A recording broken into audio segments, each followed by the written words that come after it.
आप देख रहे हैं देश लाइव, देश की आवाज।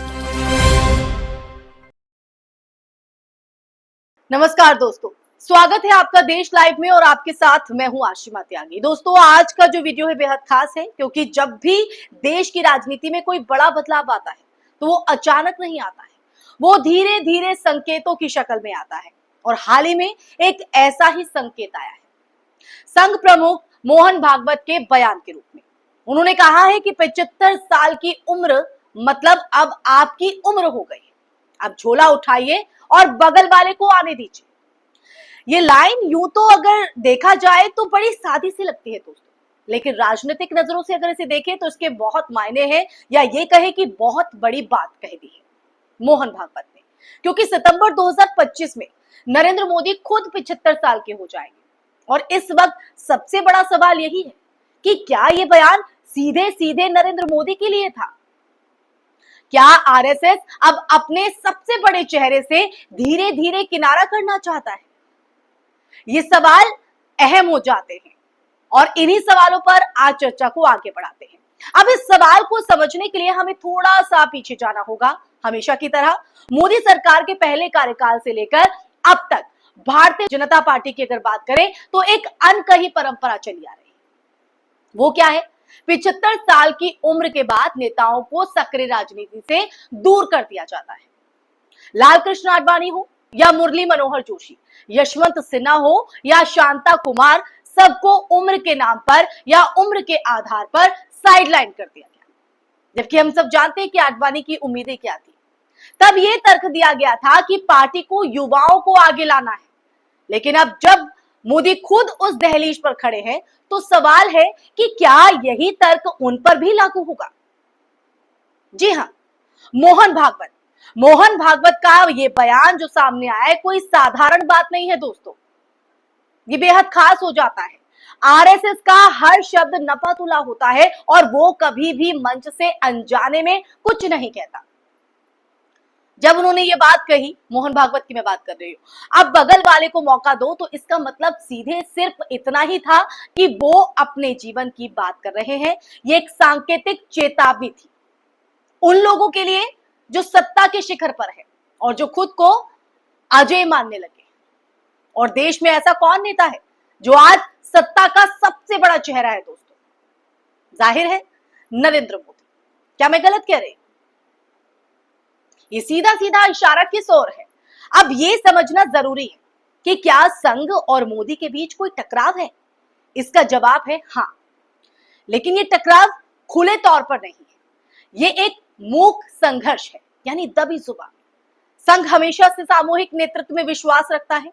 उसकी राजनीति अगर देखी जाए तो उसकी जो राजनीति है वो व्यक्ति नहीं, विचारधारा पर आधारित होती है।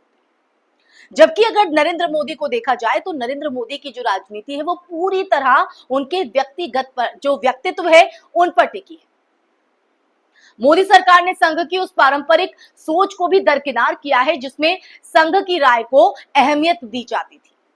चाहे वो अगर देखा जाए तो आर्थिक नीति हो, सेना में अग्निपथ योजना हो, विदेशी निवेश हो या निजीकरण, मोदी सरकार ने अक्सर संघ से जुड़ी संस्थाओं की बात नहीं मानी है। तो ये भी एक टकराव का कारण हो सकता है, इसीलिए सवाल हो रहा है। ये स्थिति अगर देखी जाए तो आरएसएस को बेचैन करती है। उन्हें लगता है कि बीजेपी अब मोदी की पार्टी बन चुकी है, ना कि विचारधारा की पार्टी।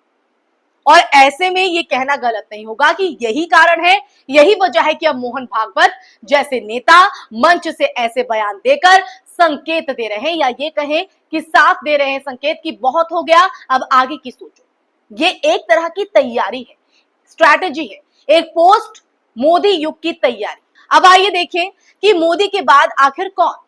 सवाल आप लोगों के जहन में यही चल रहा होगा। बीजेपी में वो कौन कौन से ऐसे नेता हैं जो 2025 के बाद प्रधानमंत्री पद के लिए संभावित चेहरा हो सकते हैं? तो इस रेस में अगर सबसे पहले नाम की बात करें तो सबसे पहला जो नाम आता है वो है अमित शाह का। मोदी के सबसे करीबी, बेहद रणनीतिक, चाणक्य उनको कहा जाता है। सत्ता और संगठन दोनों में मजबूत पकड़ है।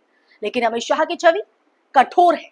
उनकी राजनीति में लचीलापन जो है वो कम है, जो होना चाहिए। वो चुनाव जिताने वाले नेता हैं, लेकिन लोगों के बीच करिश्मा जो है वो मोदी जैसा नहीं है। जी हाँ, प्रधानमंत्री नरेंद्र मोदी जी जैसा।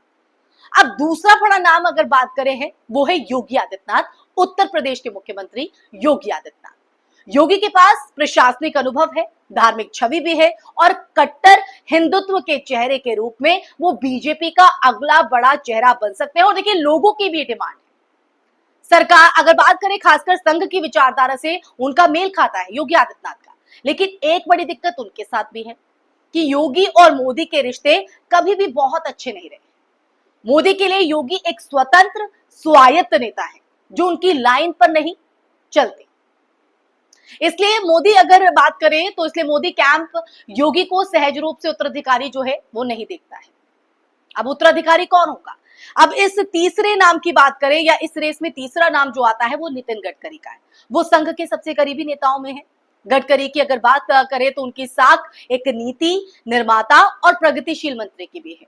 उन्होंने सड़क निर्माण और अगर बात करें इंफ्रास्ट्रक्चर के लिए क्षेत्र में बहुत काम किया है, वो दिखाई भी देता है लोगों, और कहीं ना कहीं दोस्तों वो दरकिनार भी नहीं किया जा सकता है। और नितिन गडकरी की अगर बात करें तो वो एक प्रभावशाली नेता भी है। उनका जो व्यक्तित्व है वो भी लोगों को पसंद आता है।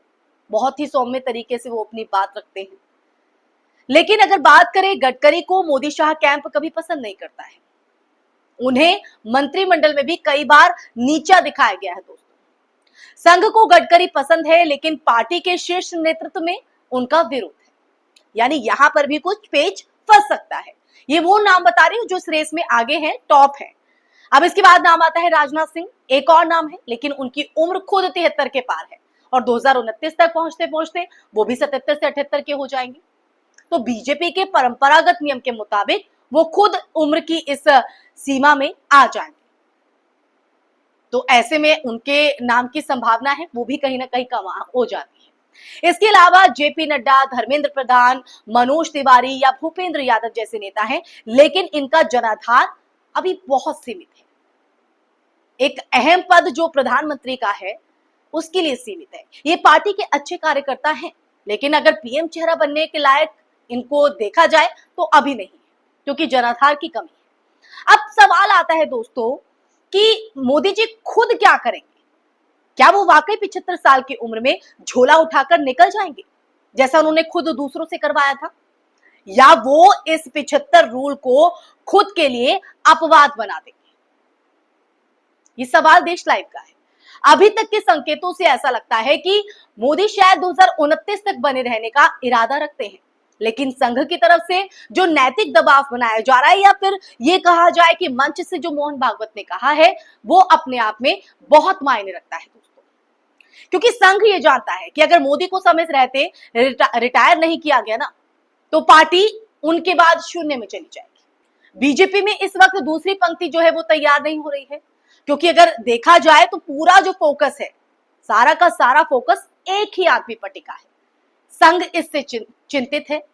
वो अब भी ये चाहता है कि पार्टी सामूहिक रूप में चले, ना कि किसी एक व्यक्ति के नाम पर, एक व्यक्ति के आधार पर। संघ की जो विचारधारा है और बीजेपी में अभी जो वक्त चल रहा है, वो कहीं ना कहीं जुदा जुदा राहें लगती है, और ये जुदा जुदा राहों की वजह से ही मंच से इस तरह के बयान, इस तरह के इशारे सामने आ रहे हैं। एक और बात जो है वो ध्यान देने की है, भारत में जनादेश व्यक्ति को नहीं विचार को मिलना चाहिए। ये संघ का आदर्श है, लेकिन 2014 और 2019 के चुनावों में ये साफ हो गया है दोस्तों कि लोगों ने बीजेपी को नहीं मोदी को वोट दिया है। ये ट्रेंड संघ की सोच के खिलाफ है, और शायद इसलिए अब वो चाहते हैं कि पार्टी फिर से सामूहिक सोच की तरफ जो है, पार्टी को फिर से सामूहिक सोच की तरफ मोड़ा जाए, टर्न कराया जाए।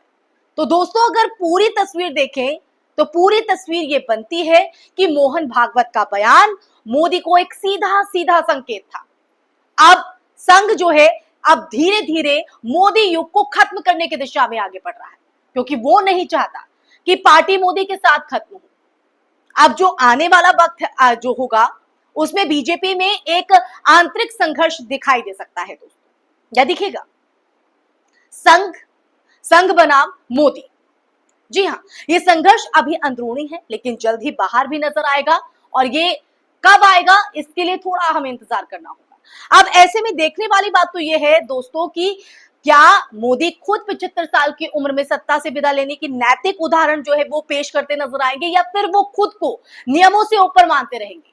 तो रेस में कई नाम है, संघ की अपनी विचारधारा है और प्रधानमंत्री नरेंद्र मोदी की खुद की एक विचारधारा है, और बीजेपी एक व्यक्ति पर टिकी है, ये कहीं ना कहीं मानती है आरएसएस।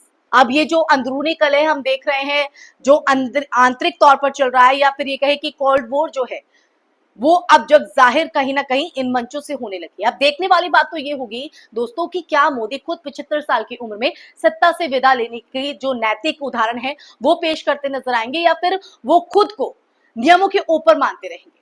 क्या संघ उन्हें रोक पाएगा, या फिर मोदी खुद संघ को इररिलेवेंट बना देंगे? ये तमाम ऐसे सवाल हैं जो इस वक्त आपके हमारे जहन में चल रहे हैं दोस्तों। ऐसे में अगर देखा जाए, क्योंकि पूरी तस्वीर हमने आपको बताई, देश लाइव ने आपको बताया कि किस तरह से एक बयान संघ के तरफ से आता है और उसके क्या मायने हैं, तो दोस्तों अब गेंद जनता के पाले में है।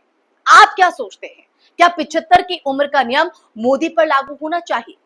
क्या बीजेपी अब भी विचारधारा की पार्टी है, या सिर्फ एक आदमी की छाया में सिमट कर रह गई है? क्या योगी आदित्यनाथ या अमित शाह देश के अगले नेता बन सकते हैं? और इससे भी सबसे बड़ी बात इसको कहा जाए तो क्या ये मोहन भागवत का संकेत नहीं बल्कि चेतावनी थी प्रधानमंत्री नरेंद्र मोदी के लिए? तो अपने विचार आप हमें कमेंट बॉक्स में जरूर बताएं कमेंट करके। और वीडियो अगर आपको पसंद आई है, आप मेरी बात से सहमत हैं, तो आप अपनी राय साझा कीजिए, इस वीडियो को लाइक कीजिए, ज्यादा से ज्यादा शेयर करें और चैनल देश लाइव को सब्सक्राइब करना ना भूलें, क्योंकि अगली बार फिर हाजिर होंगे कैसे ही गहरे विश्लेषण के साथ। तब तक के लिए आप अपना ख्याल रखिए। नमस्कार, जय हिंद।